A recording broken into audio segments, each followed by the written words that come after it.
Hey, welcome everybody to Trap Souls Podcast. I am here with Spooky Bro 316. Dude, what a Yes. bitchin' intro that was, man. That is hot to the trot, boss. I dig Yeah, that. that took me like 5 days to make, so 8 seconds worth it. My wife will be pleased. Dude, So, yeah, you tell your wife that you deserve a good cuddle for that one. so how's Nate doing? I'm good, man. Right before we hopped on here, I had to go clean cat litter. So I ran upstairs. I got a little huffing and puffing going down, man, because I was like, okay, I got to rock this out. And then I lost track of time. I'm like, holy crap, I'm going to be late because I was scooping the poos. But dude, I made it, grabbed a Prime and a Diet Canada Dry. And bro, that's a Friday night for Nate Dogg. I'm ready to pop, man. Yeah, so we're a couple minutes behind, and that was kind of my bad there. I'm sitting here waiting. I'm like, dude, I never sent him the link. So that was my bad. I apologize for that. So paranormal wise, like you always say, you tell people stories. I watch a lot of your videos. So how does that relate to the paranormal? Do you investigate? What do you do here? Man, I have been on a lot of investigations. I just went on one recently and I found that investigating, man, it's just not really my thing. I am much more fascinated with the stories behind the investigations and also the investigators. Uh, I think that's really what I do, man. I'm a storyteller. I'm an author. I've got a couple books coming out. I Wow. have one coming out. I'm working on a second one, and it took me forever to really kind of figure out, like, I was having an identity crisis because in this world, everybody investigates. And I thought, Yeah. man, I have so many paranormal groups that follow me. I'm going to be such a letdown because I get invited to investigations and I'm always like, man, that's not really my thing. I'll do a tour of the place, but I want you guys to investigate and then tell me what you found. Get some good stuff, some good evidence, and then let me tell your story for you and just be your publicist, be your hype man. And try to hype up everybody in this community and support everyone. So I have, man, I really got into investigating between 2017 and 2019, but I brought something home with me at an investigation and it attacked my wife. Oh, Until that happened, I was a complete skeptic. I didn't believe. I mean, one of my best friends, he owns Road Trip Paranormal here in Wichita, Kansas, and he takes people all over the state of Kansas to paranormal sites, which there are a lot in Kansas. And I would go with him and I would explore, and they have all kinds of things happen, but they're almost like circumstantial. They're as a scientist, it's easy unless you're a full-on hardcore believer, it's easy to say, well, that could be coincidence. Like if you have a K2 meter and it starts popping to one side and the other, it's like, okay, well, we ran into some electro type stuff, or maybe a setting isn't properly grounded or something, or at least that's how I would explain it in my head. yeah. Or like a flashlight, you would set it up and it would come on. I couldn't explain it, but I could see what was happening, but it wasn't convincing enough for me. And you turn on a ghost box and you get a little and every once in a while you drop a word or something, and I'm like, man, that's some bullshit right there. I just don't buy into it. But then I had some real stuff happen, and that was real and personal to me. And now I believe all of it. Now I believe that there is a world out there that we don't understand. Yeah. It scares me. So it's not something that I specifically want to interact with, but I am drawn to the people who like to interact with it. So that's kind of where I fit into this. Um, I like to talk to investigators and get their stories.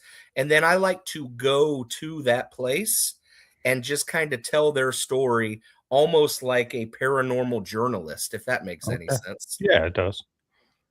I mean, like you said, like Human nature, we need an explanation for everything. Hmm. That's just us. And that goes way back in the day. And I always said this, like, gods, how were gods created? Volcano happens. They didn't know why it happened. Oh, God must be mad at me. A rock gets dropped in a cave. That's a god. Like, there has to be an explanation for everything. Yeah. And still to this day, that's our human nature. So when we can't fully explain something, a lot of people go, that didn't happen. Or it was because of the electricity or whatever. There's always the excuse of why there's no paranormal until you have an experience yourself, which you did. So Yeah, man. And once I had a shared experience with my wife, if it would have happened to just me, and if I would have been the only one that it would have, I would have tried to talk myself out of what I saw. But yeah, because it simultaneously happened to my wife and she reacted to it the same way that I did, and it scared her so bad that she didn't talk about it with me until the next day. And when we did talk about it, she saw the exact same thing that I saw. And I was like, okay, there's no, I mean, like I said, man, so when I say a scientist, my bachelor's is in exercise science and my master's is in gerontology. So I'm not no astrophysicist over here. yeah, I'm a physiologist, but at least I trust the scientific principles. So I would have talked myself out of this. But then when my wife ex- described exactly what I saw, it was just too random of a coincidence. And at that point, it made sense. And I was like, okay, well, this is what I saw. And she corroborated my story, and that was that. And I was like, holy crap, okay, there is stuff out there. But then once that happened, Ryan, it was like a stream of other things started to happen. And now there are times when I see things out of the corner of my eye that I'm 99% convinced that something is there. And when I turn around, nothing's there. yeah, Or I'll see flashes. Or in our house, my mom a few years ago actually collapsed in our house. And because her and my dad were watching my son was 3 at the time. So my wife and I we went to work, and my mom and my dad took care of my son during the day. And she collapsed and she actually died at our house. Now I had to do, it sounds terrible. My wife and I, we had to do CPR on her. And between us and the firefighters and the first responders, we brought her back and we were able to give her a couple more weeks. She was, I mean, she could open her eyes but she wasn't herself anymore. But yeah. she was still alive for a couple weeks. My brother, who's a professor at Penn State, he was able to come in with his wife and say their goodbyes. And then my mom passed a couple weeks later. But because of that event that happened in our house, random and weird stuff happens now that we have my son who's 6 and my daughter who just turned 1. Last week, my daughter was super sick. She has, in her whole 16 months of being alive, she has never been this sick. And she had influenza B, is what she was diagnosed with. So they're on spring break. I'm at work, and my wife takes the first half of the week off to stay with the kiddos. And my son has a puzzle that is put high up on a shelf. I didn't even know it was there anymore, and I'm pretty sure my wife had forgotten that it was there. And all of a sudden, it just starts going Grandma Shark, but it didn't do that do do do do do. Do. It just repeated Grandma Shark 3 times, and then it said Grandma, Grandma. I mean, what the balls is that?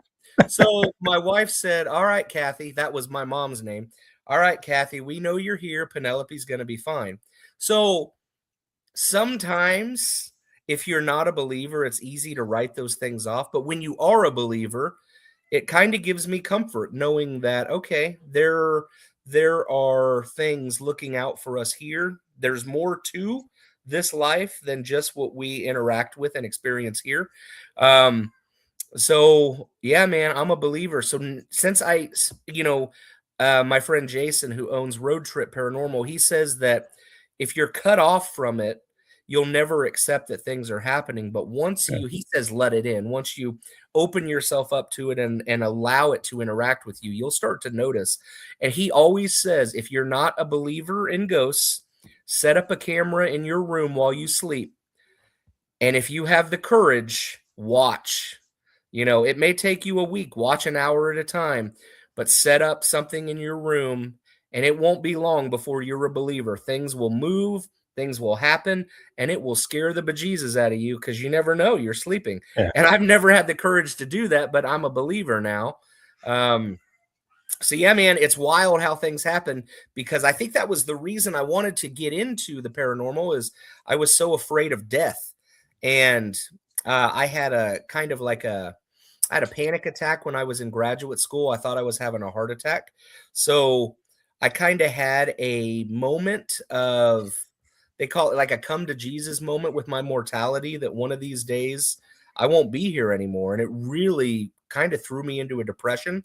So then I started seeking, okay, what can make me feel better? And a lot of people in that situations, Ryan, they turn to religion. They turn to religion to calm them about death, to calm them that there's something bigger. But religion has never really resonated with me. That's okay for the people that it has, but it just hasn't resonated with me. And so I had to seek it out and find answers.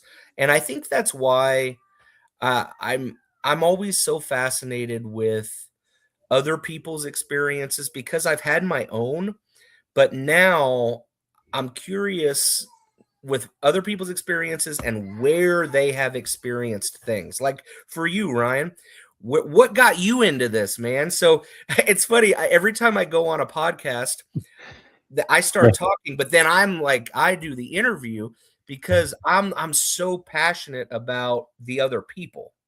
Yeah, I mean, so reverse podcast, I guess we're going here now. So The reverse, baby.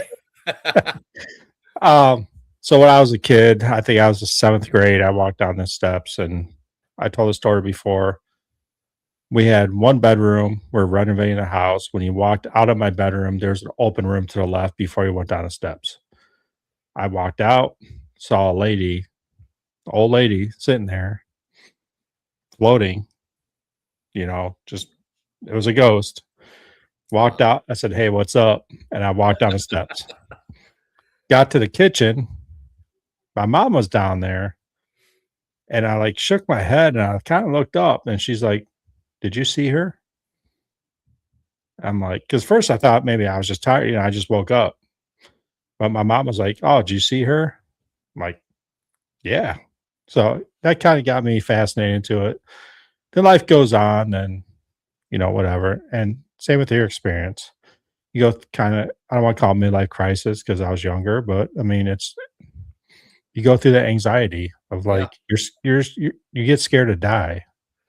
I mean, that's the gist of it. I went through a rough patch, um, flipped out, was very scared of leaving this earth. But doing these podcasts, talking to all these people has changed my perspective in life. And you live for today and live for tomorrow. Don't worry about yesterday. Mhm. And that's how I live my life now. So, like you said, you don't do paranormal. I love doing investigations, but I love these better. I'm not going Mhm. to lie. I Mhm. love doing podcasts. And next year, I think I want to concentrate more on podcasts because I love talking to people about the paranormal, getting to know them. And again, you always come out with more questions than answers, Mhm. but that's what we're supposed to do in life. So, Yeah, man, and we need more curious people like yourself leading the charge for the people who are the diehard investigators, who have the stories to tell. They need a channel, they need a medium, somewhere they can go and have those conversations, because there is such an audience of people who feel just like we do, that are having trouble coming to grips with their mortality. Like I said, I'm a gerontologist, so I work with a lot of older people. I'm 42 myself, and most of my clients are 65 and older. So I'm dealing with people who are much closer to the sunlight of their life than I am, hopefully. And hearing their wisdom and their stories, a lot of times they're really at peace with moving on to the next thing. I'm not, I feel like I've still got so much to do. So exploring the unknown just brings me comfort. Um, I mean, man, it goes back to when I was a kid, and we're probably about the same age, Ryan. We grew up in the era of the Ghostbusters cartoon. So, dude, I lived off of the Ghostbusters, and I wanted to be a Ghostbuster. And so, even from a young age, the concept of ghosts was just beat into my brain, and I wanted it so bad.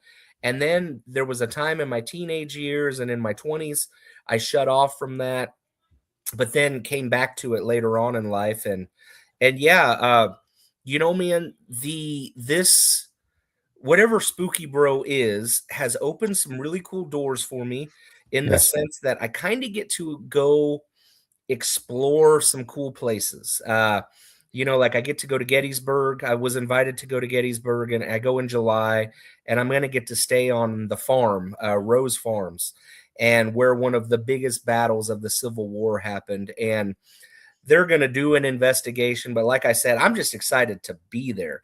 I'm working on trying to go visit the Amityville house in New York. I'm working on trying to get into Roswell, New Mexico, to get onto the ranch where the supposed crash of 1947 happened. And if I didn't have this channel, or I didn't have this thing that I do, I would never get those opportunities. And Right. my son, being 6, I think part of it is he has an interest and a curiosity with it, but he also wants to share experiences with dad. And right now, I'm cool in his eyes. I won't be cool in his eyes forever. So I'm going to take advantage of that. And we have a goal that we want to do together. And man, if it happens, I don't know what I'm going to do, because that's like the ultimate bucket list. But we want to go stay a night in Dracula's castle in Romania. So we're working towards that, man. But I've got some really cool places that I want to go and look at. And it just seems as my platform expands, some of those opportunities come up. I'm not someone who cares about followers or views or numbers or anything like that. But I noticed that as those things do expand for me, more opportunities arise, which Yeah. just gives me more incentive to continue. And it all comes down to being able to explore the unknown with my son while he wants to do that. My wife she could care less. She's like, okay, go do your thing, whatever. And she's like, but hopefully hopefully people will donate to you, so one of these days she doesn't have to work if she doesn't want to. Yeah. I mean, you said right there, like followers are followers, but it has opened up an avenue, Yeah. and it's great. Like, I'm not huge on ads. I don't ask for followers. I don't ask for anything. Do I want followers? Yes. The main reason I want followers is so people get to see people like you Mhm. and some of these smaller groups that have, less followers, get to know you. That's what it's all about. This is what my podcast is about. Me getting to know you, my audience getting to know you. Yeah, Um, man, and building a really cool community, like this mid-tier paranormal community is growing, and it's really cool, and it's also worldwide. I have some pretty strong followers, and I follow them as well, that are in the UK and Amsterdam. There are some really cool paranormal groups. Like I said, this spans, and this interest is worldwide. uh, And, like you and I were talking about off camera, the drama and the competition, I don't understand it. But maybe because I don't investigate, and I don't care about that stuff, maybe that's why I don't get involved with that. But I I'm surprised of how little camaraderie there is, because it's such a cool community, but it's almost like people are trying to fight for this audience. And it shouldn't be like that. There's everybody wants to explore, and I think people should work together more often. yeah, because we're all here for the answer. right? Hmm. You want to know about the unknown. So why fight? I mean, Exactly. the people that fight are like, I'm gonna make a living out of this. Newsflash, you're not. Okay, that's life. This is way too many people in this Mhm. field that you're gonna actually make a living off of this. There's a few that do, 99% are not going to. Yeah. And that's the thing that man, I so when I played music professionally, the band that I was with, we got to play all over the country. At one point, you could buy our CD at Target and Best Buy and Walmart. We played the Bonnaroo Music Festival. We played South by Southwest. We were rocking and rolling, man. But there were so many times where we thought we were about to break through, and it never happened. To where now I don't have those delusions of grandeur like I used to, where I was like, "Man, I'm gonna be the next big thing." Now I don't care. I'm too old. I'm not that good looking, and I figure that a lot of those types of gigs go to the younger, super good looking people, and I'm not either of those. So I just want to do silly stuff, and maybe people who like Jack Black will think I'm funny. No, I mean, you said like camaraderie, drama. I think the drama in this field goes up and down like the stock market. You know, when I started this a few years ago, it was high. Everybody's like drama, drama, drama. Now it's low. Para-uni does not exist. It does. You just got to find the right people to do it. Just like in real life. You may hate me. You might not get a vibe from me. Doesn't mean you have to investigate with me. You move on. That's what life is about. Same with all these groups. So, yeah, it goes up and down. I mean, para-uni is something. I am going to the UK Dude, in that's June. awesome. Legit, man. What are you doing in the UK? I'm investigating 5 places. I am going Ah, solo. dude, I'm awesome. Awesome. like you talked about avenues of approach, right? Sorry, that's a Mhm. term that we use I in my love work. that. I'm stealing that shit, Ryan. Avenues of approach. I like, dude, that comes into some professional world stuff that you're much more professional than I am. Avenues of approach. Oh, that Uh, is sexy. so it was an avenues of approach, I guess. I had a couple people on my show from the UK. I told them I might knock on your door one day. Guess what? I'm knocking on your door. So I'm going out there. Emma from Ghostly Gatherings, Emily Paranormal from Emily the UK. Paranormal, she's awesome. Yeah, She's I'm someone who started following me, and I was like, "Who is this?" And the more that I started getting into her stuff, she is so sweet and she is awesome. So, dude, hell yeah, Ryan, she's yeah, fantastic. yeah, I'm going to meet them. That's Cool. what I'm doing. I'm going out there and I'm investigating with Emily and Emma from Ghostly Gatherings. I might get sacrificed. I don't know. Like I'm going out there solo. I'm flying out by myself. But if I get sacrificed, I'm having a good time before. So it doesn't Yeah, matter. and but you see, now that you told the spook bro here that you're going with Emily and Emma, I'll know. And then if my boy Ryan goes up missing, it's like, all right, ladies, what's going on here? This better not be some hostile stuff. No, I Good mean, for you, man. When do you go? June 5th, I'm flying out. So Holy crap, man. You're staring that down, dude. Are you getting just amped up? yeah, I told you this is my excitement right here. This Yeah. is it. So no, I mean it's cool. And this comes back from talking to a lot of other people. I talked to Chris Boggs, the mortician. He was on my podcast Hmm. and he laid it down straight. You live, you die. It all depends what you do in between. Yeah. So once he said that, I'm like, F it. I'm going to UK. I'm Yeah. gonna live. I'm gonna live. That is Uh, so cool. And they're in there's some YouTube influencers, some younger guys who are multimillionaires, and I don't know if they're all full of it or not, but sometimes the you'll hear some really good things. And Alex Hormelzi is a guy, he talks about, think of the most famous people in the world. Think of the presidents of the United States, for example, the most powerful people in the world. Um, when they die, after there's the big funeral or whatnot, people just forget like it never yeah. happened. These are the most powerful people in the world. And so who are we? And it's like, you know what? When we pass, our families will grieve us. the next generation might grieve us, but after 2 generations, man, for the most part, nobody's going to remember who we are. So why on earth would we hold back while we're here? Right. I mean, I always say, can I remember my great grandfather's name? No, Yeah, I and can't. I'm sure they did awesome things. It takes nothing Oh away yeah. from them, but this is the nature of humanity. It's the circle of life. So damn it, we are not going to hold back while we're here, Ryan. No, have fun like you. Go out and have fun. That's what you're creating memories with your son right now. Yep. And that's all that matters.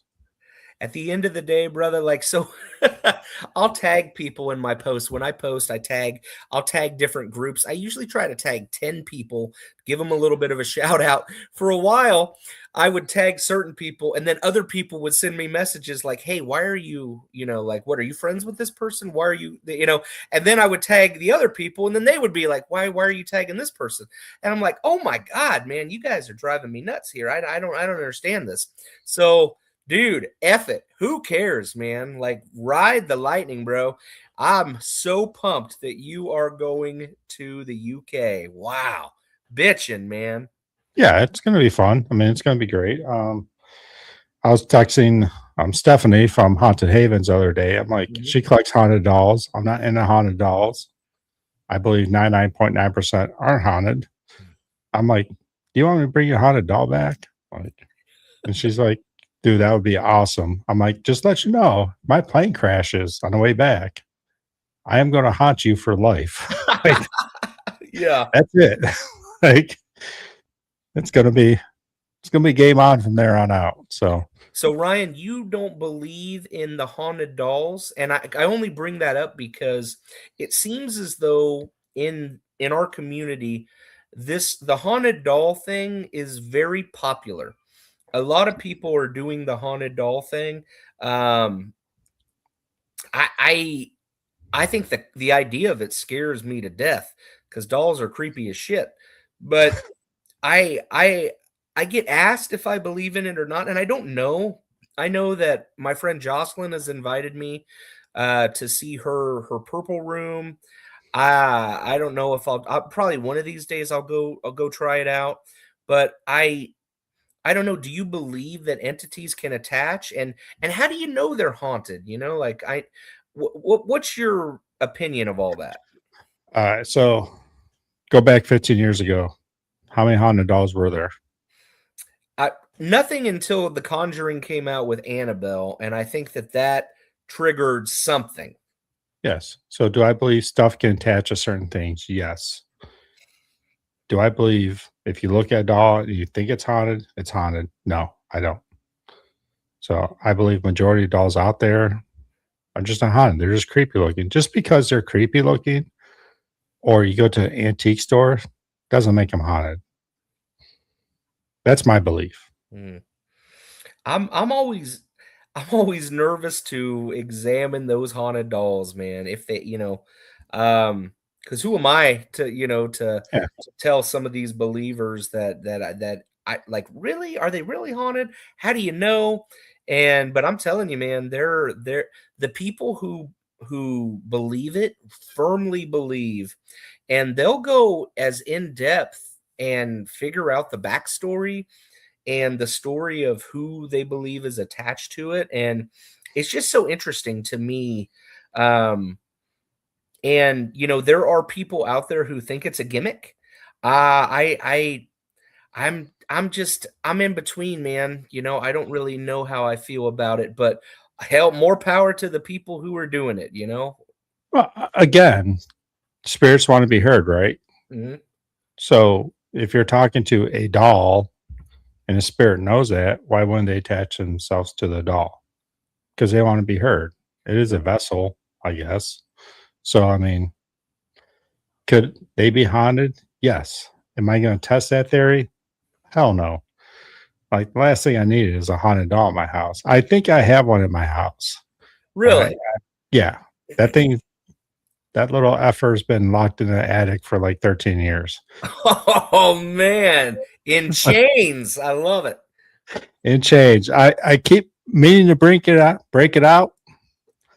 I just haven't got the courage yet. Dude, So I tell you, man, dolls creep me out. My wife, she used to have several dolls in our old house, and I was like, these aren't coming to our new one. They give me the spooks, man. And I went with a paranormal team, Drop Dead Paranormal with Heather and Carissa. A couple weeks ago, we went into Topeka, Kansas, and went to an area and explored that area. And in this mansion, there was a doll room, and it was reported that dolls, their eyes would open and close. And I didn't even go in there. I didn't even go in there. It just, man, it gives me the heaves and the jeebs. And yeah, dolls creep me out. But I think that's interesting. But then, like, I wasn't in the paranormal community to know before the Conjuring series came out and the Annabelle hype and whatnot. I wasn't around to know if there were people that were doing the haunted doll thing. Or if it's more of a result of those movies and that popularity. But I tell you what, man, when those guys, whoever is in control of that doll, it was just on tour recently, and yeah. that sucker drew a lot of big crowds, man. But it makes me wonder, like and I don't really understand the background of it. I haven't taken the time to know. Do you know the background of the Annabelle doll? Yeah, I know it. Is there something attached to it? They say like it's a demon. It's a demonic presence. So then why would a blessed glass keep that, keep a demon in, especially for those who aren't religious? From my understanding, there's scriptures on it, and they have a priest coming once a week to bless it. Okay. So is it haunted? I don't know. Would I hold it? Probably. I mean, that's just me. Will they ever take out the case? No. So, but would I hold it? Yeah. I'm not scared of dolls. I'm not scared of attachments. I'm not scared of anything until it happens. Mhm. So that's just me. I mean, if it's gonna happen, it'll happen. That's my theory. So everybody's always scared of attachments. Do And you feel like, Ryan, you've ever been in the presence of true evil? evil, no. Assholes, yes. Now, assholes in the human sense or in the spiritual sense? Spiritual. Like I mean, obviously, human sense, that's common Yeah. in life nowadays. But in a spirit sense, yeah. I mean, just because someone's mean to you in a spiritual sense doesn't make them demonic. Mhm. It just makes them a bad person. Do you believe in a demonic realm? I do, because if you believe there's angels, you have to believe there's demons. Mhm. They go hand in hand. Mhm. So yes, I do believe in demonic. Do I believe demonic is haunting like Somerset Penhurst on the thing? No. Demonic will break you down. It takes a while to break you down. So they're not going to be at these pay to play places. They're going to be in your house. Mhm. They're going to break you down that way because they need to see you every day. And that's the way they'll break you down. I don't think the places we investigate have demonic. They're just dark entities. So what do you think makes an entity dark? I think they're just, again, they're assholes in life. Mhm. So when you're that way and you are in control, we'll take Fairfield County as an example. The superintendent he was in charge. It was not a nice place. When he passed, he still believes he's in charge. So he will take energy from other people and create that dark entity. That's my belief. Do you have you ever been anywhere where you felt scared or you felt that you might be in danger? I think the latest would be Madison Seminary. Now, what's that? It's a seminary. It was a boys' school. It was a female psychiatric house. It was Civil War era also to house Civil War like widows or wives that that need help. So the doctor up there has an evil presence. I think he's just an asshole. Mhm. So I've been there 15 times. I always call him out because he's always mean to females. The last time I told someone to lock me in that back room, the hallway, lock me in. I'm cool with it. It felt so bad up there. Wow. Like my tune had changed. Like I was cool. Like, hey, dude, come get me. I'm here. Me and you, because he always messes with females. Mhm. Yeah, it took about 10 minutes. I felt bad. Nothing happened, but I was like, hey, dude, we're cool. Like I was just messing with you for the last 15 times, man. Like So we're you cool. were intimidated, like you felt something awful there. Yes, Wow. it Wow. was bad, and I'm going back. It's only 10 minutes down the road for me, so I'm gonna go back and face him again because he messes with females in a bad way. My niece had her hair like fully up, dropped. Whoa. Whoa. Wow. That and you saw that. My friend saw that. Wow. I trust him. He saw it. She Yeah. told me that something went around her and breathed in her ear. It took me about an hour and a half to calm her down. So yeah, it Poor was thing. bad. That would have freaked me out, man.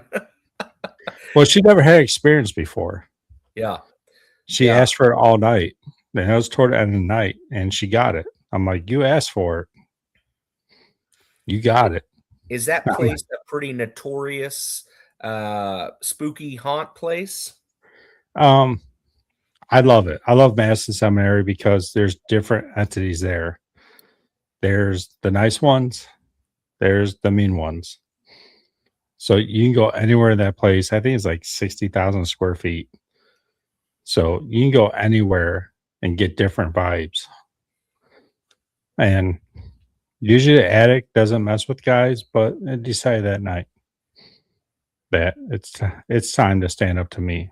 So I'm a big dude. Like I'm not small. Mm. Like you want to stand up to me? Let's go.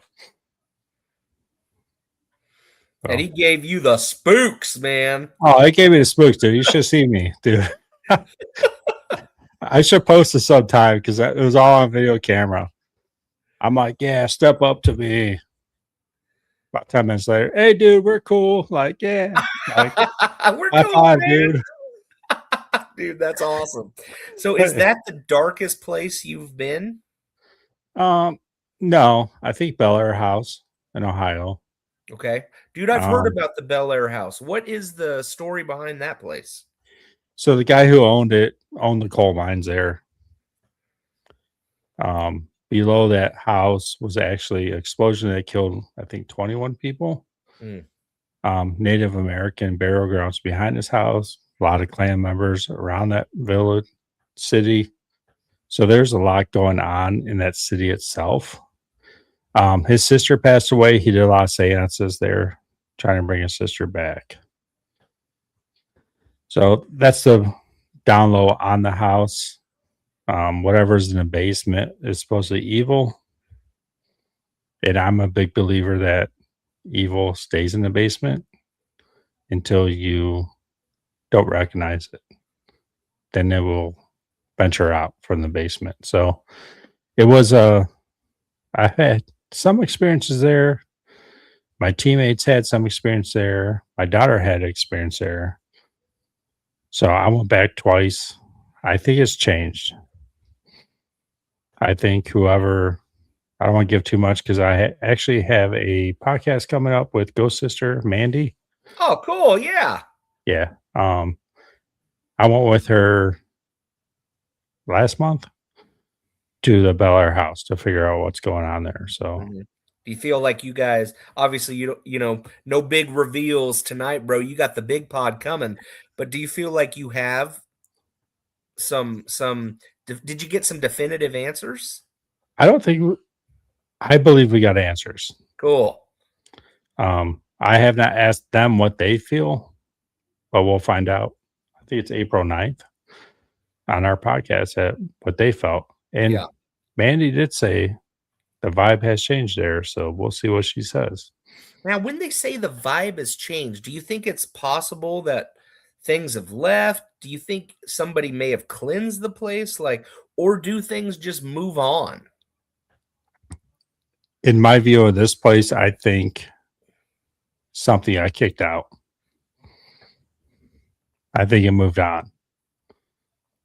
So that's my theory. And again, I don't want to spoil what my thoughts are on that because Mm-hmm. the podcast coming up. But I believe that if it's your house, say for you,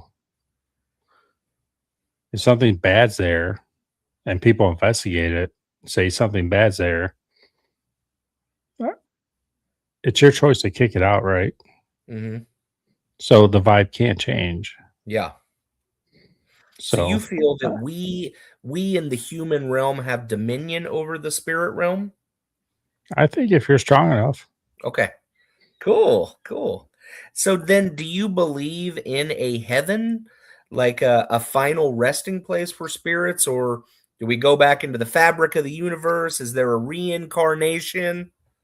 they ever get deep now. Oh yeah, baby, existential. All right. So heaven, hell. I mean, this has been brought up in my way my brain thinks here, which is random. But are the people that are trapped here don't believe in heaven and hell? That's why they're still here. That's what I'm thinking. I'm thinking there's a heaven and a hell. If you don't have a belief in heaven and hell, where does your energy go? Does it just stay here? I believe there's a heaven and hell. I believe there's a higher place we go to. And that's just my belief. But if you don't believe that, is it possible you just stay here? Fascinating. That's an interesting point to think about for the people who don't subscribe to a higher being or a higher level of existence. Are they still entitled to go to a higher level of existence if they don't believe in that? That's a fascinating perspective, especially to think that maybe that's why people are still here is because they don't know how to move on, or they don't know where they're going or how to get there. Um, do you think that it is your job as an investigator to help people move on No, or help spirits? no. Okay. I mean, a lot of people believe they investigate to find out about the afterlife. I'm not about that. Mhm. I will find that out sooner or later. As we talked before, you live, you die. I think the biggest thing is keeping their memories alive. Yeah. And that's why I investigate is to get their stories straight and keeping their memories alive. That's all I care about. And do you feel like as an investigator, you can go into a scenario and learn enough about a potential spirit and their motivations to tell their story? I hope so. Cool. Maybe they're trapped here because their story's not straight. Yeah. I mean, maybe that's why they stay around because their story is not straight. Maybe I can straighten that story out and they can move on. But my job is not to move them on. My job is to get their story straight. Mhm. I love history. I love people's stories. So, and I always say, like, there's a famous room in Madison called Sarah's Room. And I posted a little meme about that. Like, someone, hey, Sarah, you here? And some dude in a corner saying, I'm not effing Sarah. You know, Yeah. is that possible? Just because one person walks in there and says, hey, there's a spirit here named Sarah, not everybody believes it. But some dude named George in a corner. I mean, that's my thought on it. Like, how do we know that's Sarah? Yeah, yeah. I've always been curious about that, like, uh, in the Sally house in Kansas, that's a big one in Atchison, Kansas. How do we know it's Sally? There are people there that swear that that's it, but there's another side. And my friend Jason is one who says there's no historical evidence whatsoever that there was a person named Sally there. That there is a Sally buried in the Atchison cemetery, and that people put that story together. But I agree with you, man. It's so fascinating how these legends become uh, solidified, and people are so confident that that's the specific spirit that's there, that's been there for hundreds of years. Just curious, man. It's curious how these things go about, especially when sometimes the evidence suggests otherwise. You heard Yeah. the man there, like it's supposed to be Sarah. Why? But George is out there being like, bitches, George is here and he's ready to party. And Sarah ain't here no more. Yeah. Yeah, I'm all fascinated with that, man. That's part of why I enjoy the the the investigator's interpretation. And one thing, Ryan, that I have found is that when I was in school, bro, I hated history. I hated it. I was terrible at it. It did not do anything for me. But now that I've gotten older, I love history, and I find that a lot of people who are interested in the paranormal are also interested in history. Were you always that way, interested in history, or was that something that correlated to your love for the unknown? I think I liked history because I always believe history repeats itself. Yeah, man. Yeah. But when I got into the paranormal more and more, it's the history that intrigues me. If you don't like history, you shouldn't be in paranormal Hmm. because they go hand in hand. Yeah. That's my belief. Yeah. I see that too, brother. Absolutely. So, I mean, again, Sally House, who knows? Maybe it's dark, evil, whatever you want to call it, because it's not Sally.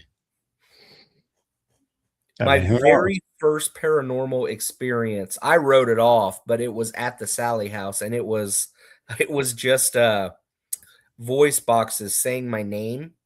And when the investigators that were there were like, "Oh, are you Nate?"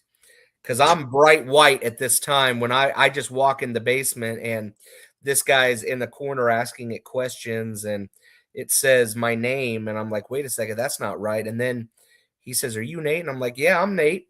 And he said, "Okay, what's on Nate's shirt?" And it said a lion, and I was wearing a shirt with a lion on it. I was like, "Okay, I'm out of here." But do you know, my cynical brain said, "Okay, obviously someone in the office in the Atchison organization, the home office for Atchison, where I bought those tickets. Obviously, someone called that guy, and they were able to program to that. And but my wife was like, "How would they know when you were there?" And but that was the cynic in me trying to write that off. But that was Yeah. my very first experience. It happened in the basement, and then when we went upstairs, it happened again. And uh I always tried to play that off, but I think there was something there, but I don't know how it knew my name, or how it knew me, but you know, whatever. That was just easy enough for me to say, whatever, instead of trying to scare the hell out of myself digging into it. But Ryan, I have come all this way. I gotta know, bro. Are you into aliens? Do you believe? Why wouldn't I? Come on, enlighten me, bro. Let me have it. I mean, the fact is if we can believe in something we can't see, why wouldn't we believe in aliens? Yes. There has to be something else out there.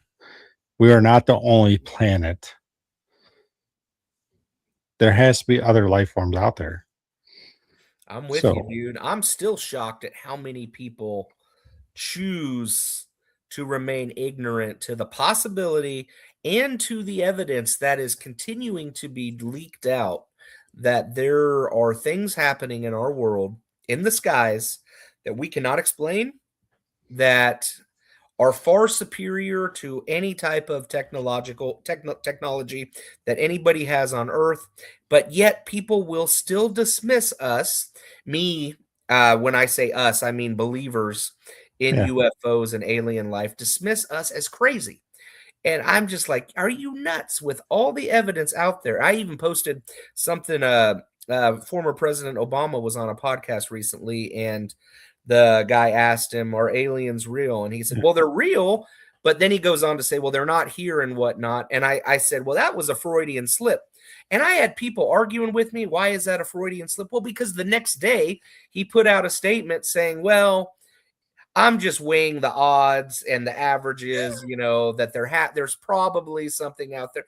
No, that was a Freudian slip. He knows exactly what is going on. But people were still arguing with me over that. And I just don't understand why so many people are not open to believing in an alien life. I don't feel as though it disenfranchises religion and Christianity people. I don't believe that. I don't believe that saying there's aliens disproves Jesus or anything like that. I don't believe that. Is that why, Ryan? Why are people so against this? People are scared of the unknown. It's plain and simple. If they can't see it, they can't feel it, they're scared. So that's what makes paranormal groups fascinating, because we do believe, because we had our own experiences. Mhm. Now, how many people will call you crazy because you had your own experience? Again, if you're abducted by an alien and you came down and told people, how many people would say you're crazy? Oh, probably a lot, man. Yeah. A lot. Hell, I met Travis Walton, who is the gentleman who had the experience with Fire in the Sky. I don't know if you've ever seen that movie or read his book. It's a scary movie from the 90s. I met him at Alien Fest in Roswell, New Mexico, I believe in 2016. It was either 2016 or 2017. I met him, and he was nice enough and gracious enough, and he must have found me somewhat interesting, because he sat down and we talked for 20 or 30 minutes after his presentation. And he still, people don't believe. There are a lot of people out there who do not believe his experience, and I was one of them. I was like, man, there's just something off about this. But he was so genuine, and he definitely made me more of a believer, but I was very skeptical up Yeah. until talking to him. So you're exactly right, man. If I came back and said I was abducted, people would think I have just lost my marbs, man. Yeah. I mean, that's the way the life we live in right now is, if you see something like I have a ghost in my house, 90% will people tell you BS. Mhm. That's just life. I mean, I actually wrote one word down. There's a whole podcast. It was about your mom, comfort. You know, like, did that give you comfort knowing that your mom is looking out for you? Yeah, I mean, there are still times I still struggle with the skeptic. I still struggle with being a skeptic.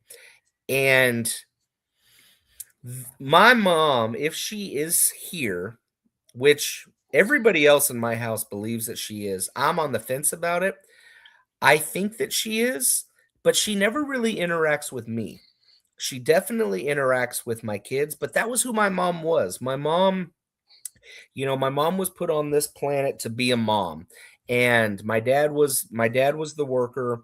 Mom worked in schools whenever my brother and I were in school, and then she stayed, and she loved kids. And my brother and sister-in-law never had kids. So, and then my wife and I had our first when we were 34. We had our first. So, and then she never got a chance to meet Penelope. She passed when Kelton was 3. And so my mom's anniversary, we're coming up on 3 years on the 31st. 3 years of her passing. And she seems to interact with Kelton a lot. Kelton, my son, that was her pride and joy. She watched Kelton every day. She loved Kelton because she always wanted grandkids. And Kelton came into our my wife and I's bedroom the other night and said that he saw Nana in his room and it had scared him. And my wife said, "Don't be afraid of her. You know, she's here just looking out for you." But in the back of my head, I'm like, this is bullshit, man. I never see any of this stuff. Bunch of horse shit. But it does bring me comfort. I just wish she would interact with me. Like, hey, I'm the son. How come you don't interact with me? But it just seems that her business is looking over her grandkids. Yeah. And like she's like, okay, I raised you. You're gonna be fine. And if you're not fine, well, you had the tools to be fine.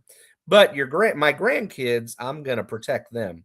So it does. It definitely gives my son comfort. Sometimes he's startled by the things that happen. And I know that when Penelope was sick last week and the puzzle with the baby shark tune where it just kept saying grandma shark and then grandma over and over again, that definitely freaked them all out. So I guess mom was just adamant to be known, that just adamant to let everybody know she was there. But Yeah. yeah, man, I would love to say it brings me more comfort, but there's still a little bit of the skeptic in me because I haven't had a lot of those experiences personally. Whereas if I did have those experiences with mom here, I would definitely uh, sign off on it. But man, it's happening to everybody except me. And I don't understand it, Ryan. What am I doing wrong here? She raised you, so Yeah. I mean, she's probably like, "You're good." Yeah. She's tired of me. She doesn't want anything to Yeah, do with me. you're good. I mean, And I drive by the cemetery almost every day and I stop and roll down my window and I talk to her for a little bit. And I'm like, Mom, come see me. Leave me a sign or something. Come say hi. And she just would rather interact with my kids. Whatever. I'll deal with it. How yeah. about Bigfoot, Ryan? I I told Jason I would ask, are you a Bigfoot guy? I mean, there has to be something out there. I mean, you go all the way back to the Native Americans, and they had interaction with Bigfoot. Did they really? That's what they say. No So, kidding, man. See, I didn't know those legends went that far back. That's oh, awesome. they go way back, and I believe because they looked at Bigfoot as a, I don't want to say a god, but something higher up. Mhm. And people are wondering, why isn't Bigfoot interacting with us? Yeah, I'm one of those people. Okay, so what would we do if, we'll just say, someone goes in the Appalachian Mountains, kills a Bigfoot, and there is evidence of a Bigfoot? What do you think would happen? I think everybody would be out to get themselves a Bigfoot. So Bigfoot's probably standing there looking at us saying, F that. Mhm. I am not doing this. It would be mass hysteria. Yeah. Oh, I absolutely, man. I mean, the cryptid legends, if any of those came up, um, it would be wild. It would definitely mass hysteria, man. If UFOs popped up tomorrow, I think it would scare people. If Yeah. the Loch Ness monster was caught, or they found evidence of that, that would scare people. Bigfoot. Um, I love the idea of cryptids, man, Yeah. because I have seen things in the sky that I couldn't explain. But I always bust Jason up a little bit because he owns Bigfoot in Kansas. And I'm like, dude, there is no Bigfoot. We would have seen one by now. And man, he will go at me with that. And I think he thinks they're kind of shapeshifters. Do you buy into that? Um, I don't know. I mean, there's so many different theories out there, shapeshifters, um, government. I mean, the government did actually invest a lot of money into Find Bigfoot because of their camouflage capabilities. It was a What? military thing. Yeah. Really? So, I mean, is it possible? I think there's something out there. If I was Bigfoot, I want nothing to do with the human world again because I would be hunted. And if they caught a Bigfoot, you just be in a lab. Why would you want that? Yeah, I don't think we as humans give any credence that we would we would be anything other than disappointing. if we found anything like that. You know, I don't think we would be receptive No, to learning about them. We would stick them in a lab and study, study, study. You're exactly right. I mean, you talk about Roswell, right? Same Yeah, concept. yeah, man. And dude, I'm telling you, bro, in the next couple years, I am gonna get on that farm. The last people, as far as I know, that were on that farm were the History Channel. And there's a plaque out there where the apparent crash happened. Now, my boy Jason with Road Trip, he says that that's not where the crash happened, that the crash happened in another spot, and this whole thing was a diversion.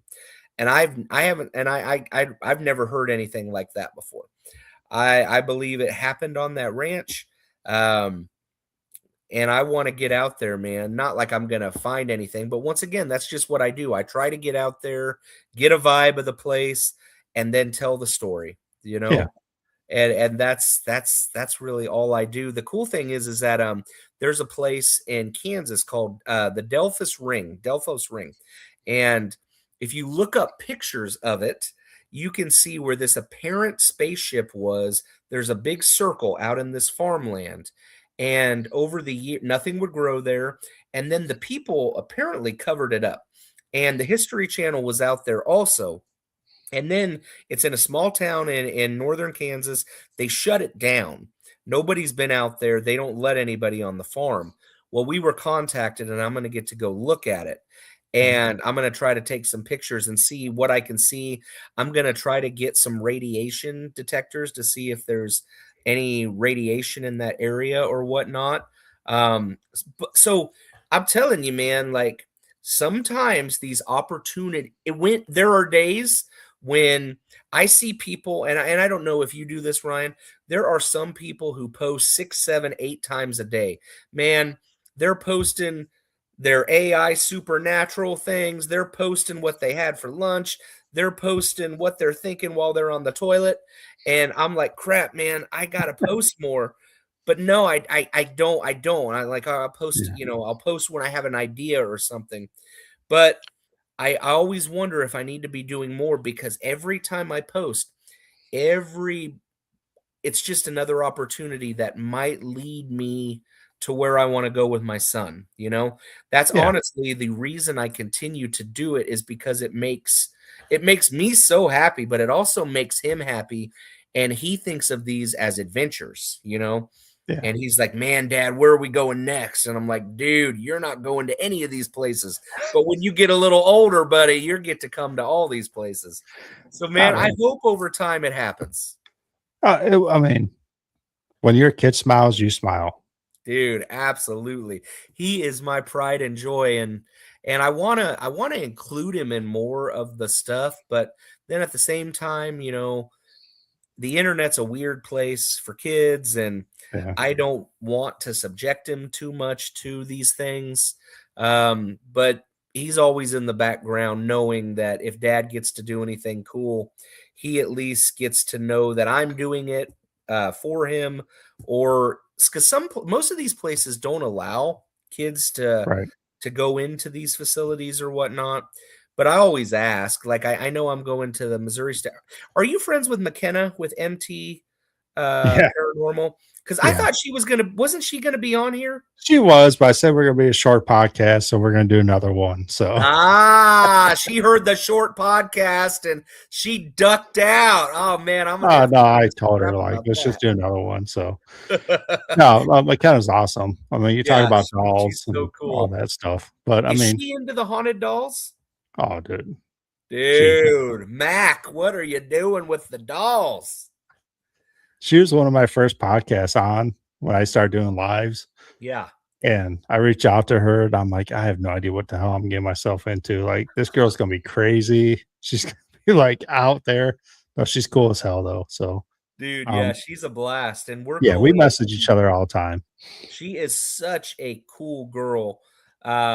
We're going in May. I'm a few other teams, some of my good friends and Offbeat Paranormal, which I want to say that Phil and Amanda, they got married today. Boom, y'all. Congrats. They're gonna lock themselves in a bedroom for at least the next 3 days, and then they'll slowly pop out on. And then the cool thing is, dude, is that they're Offbeat Paranormal, and they planned this haunted excursion where they have gone to multiple locations, and they call it their haunted honeymoon. And man, I Okay. just think that is bitching. I think that is so cool, and I hope they had an awesome wedding day, and I hope they have a great honeymoon. But they're one of the groups that's going, and we're McKenna. We're going to the Missouri State Penitentiary in May, and Kelton will be able to tour that. He'll be able Okay. to come with me when we tour it, but then they're going to investigate, and he won't be able to do that liability type stuff. But I tried to get him into Topeka when we were there just a couple weeks ago at the Wardmead Manor, and no, they're yeah. I mean, these places are pretty particular about no children, and I Yeah. understand that. We're moving around and going into places, and a lot of this stuff that we're interacting with is antique, are antiques, and I'm sure they don't want little kids running around, running into things, getting scared, and knocking stuff over. And I get it. I get it. Yeah. Yeah. McKenna actually messaged me the other day because I invited her to. I rented out Billy Creek Village, the whole village, Okay, and cool, Indiana State Sanitarium. We're going to do those back to back. So we've been talking about doing investigations. I'm like, if you want to fly into Indianapolis, it's kind of on my way. I'll just pick you up. dude. Yeah. And she's like, she messaged me the other day that, okay, this might be a possibility. So might Now, pick her Ryan, up. you're And in New York, right? I'm in Ohio. Ohio. Okay, okay. Yeah. So, what are some besides the place you told me? Uh, Madison. yeah, where are some other historic and kick-ass places Oh, man. around that area? They call Ohio one of the most haunted states in the United States. Okay, There's a lot. I mean, you have Ohio State Reformatory, Mansfield. okay. Shawshank Redemption was filmed there.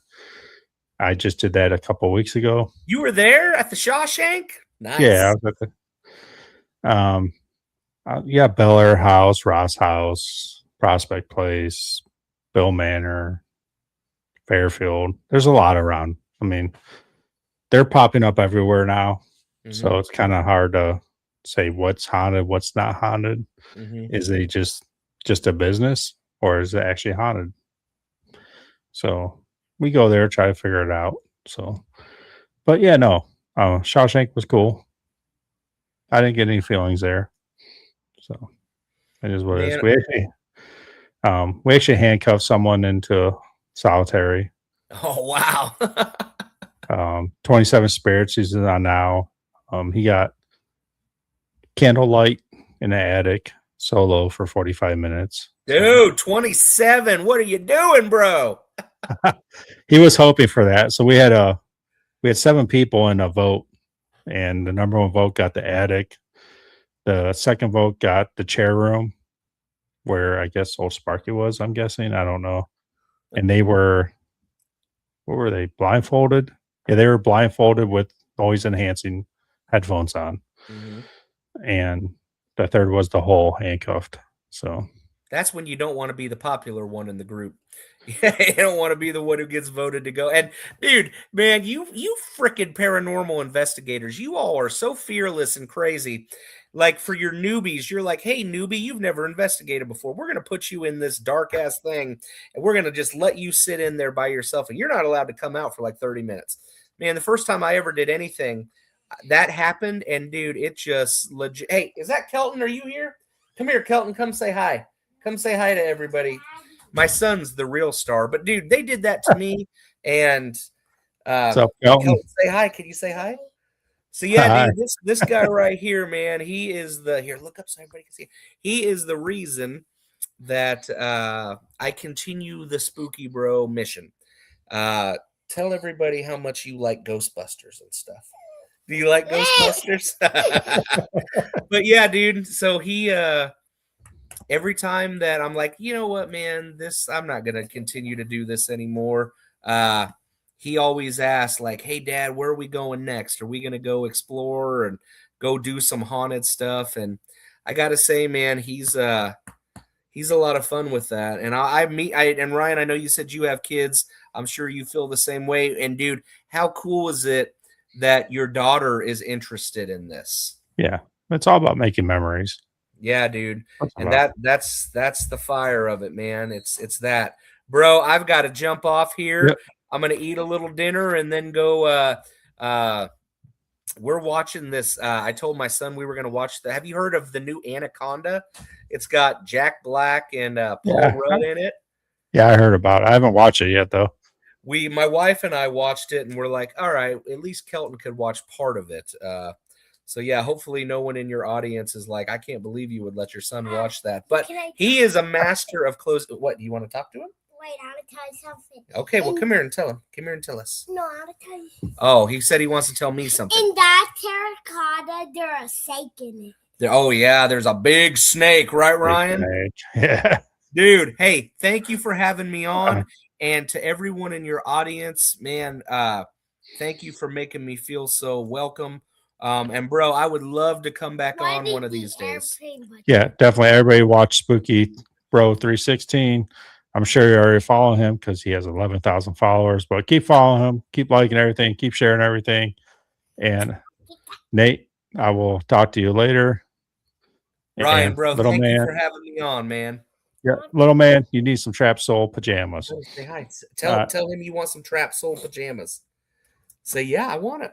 Tell him you want it. Yes, we got some Trap Soul pajamas. You tell me what I need to do to get some of that, and I will send you a fat check because you're right. He needs some Trap Soul pajamas. I appreciate you coming on, and we'll talk to you later, man. Sounds good, brother. Thank you for having me. Let's do this again, man. Will do. Thank you. Peace. Peace.